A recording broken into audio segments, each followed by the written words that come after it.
Hey guys, it's Pastor Bruce.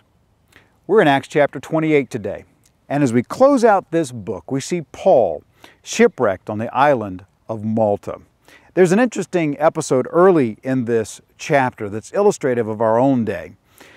Paul has been bitten by this snake, and the people believe that he must be a murderer, and that even though he was rescued from the sea, he's now going to get his just desserts.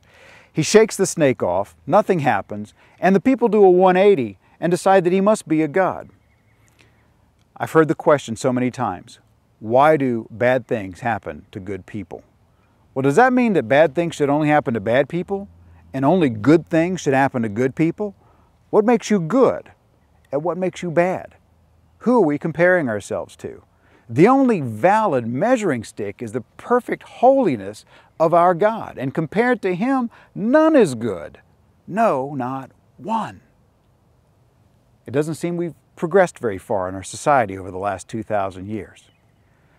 Paul is eventually rescued and makes his way to Rome. There he calls on the Jewish Romans and he meets with them and finds out that the charges leveled at him back in the Middle East haven't made it to Rome, at least through their network.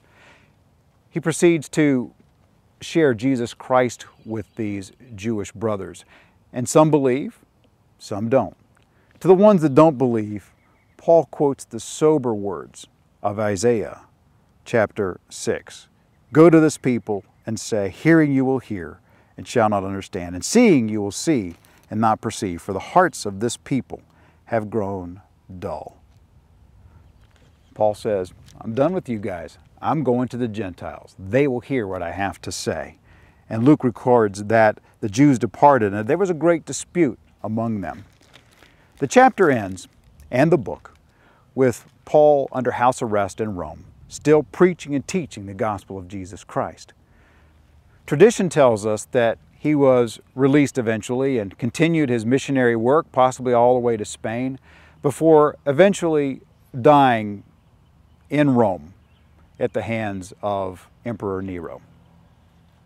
Whatever the case, we see here that the Great Commission given by Jesus back in chapter 1, verse 8, that he would have witnesses in Jerusalem and Judea and Samaria and unto the ends of the earth, has been fulfilled and would continue even into our own day.